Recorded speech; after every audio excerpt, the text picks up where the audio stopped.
in this lesson, we'll take a look at using nanomesh to distribute models across our surfaces.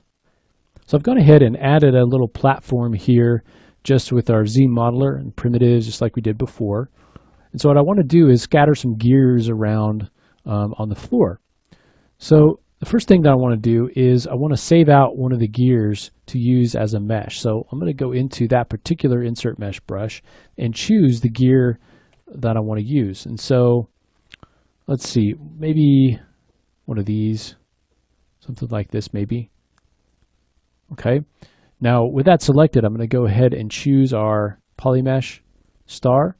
Let's go to geometry, modify topology, and let's create a mesh from the brush. Okay, so now we've got this here. Let's jump back to our model. So we're going to go to the Z modeler. And I want to hover over a polygon. Let's hit the space bar. And I want to insert nanomesh. And let's insert it based on the polygroup island. So it'll be this whole top portion. Okay, now I want to choose the mesh that I want to use. If I just click like this, it's going to be a cube. So I want to choose our mesh by hitting the M key. And let's choose our gear. And let's draw our gear out. And they're going to overlap, and that's okay because they're being added to every polygon, which is not really what we want. But now at this point, we can come down to our nanomesh area, and we can start to tweak things. So the first thing that I want to do is make it more random. So let's turn up this random distribution. And probably don't want that many. So maybe something like that. We can also work with the size of these.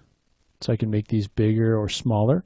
And we can also add some variation. So let's add some variation in both of these values here. So that gives us some, smaller and larger ones. Maybe make this a little bit more.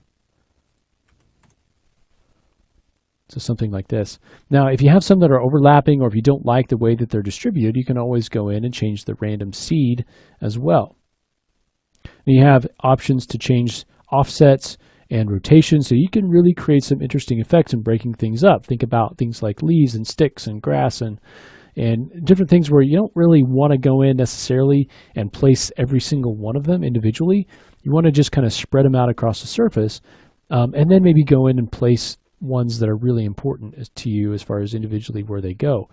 But nanomeshes just let us go in and place these very quickly across the surface.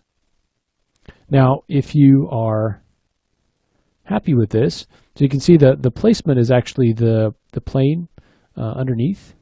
If you want to go in and modify your gear, you can go to Edit Mesh, and the gear is actually inside there. You can go ahead and edit that.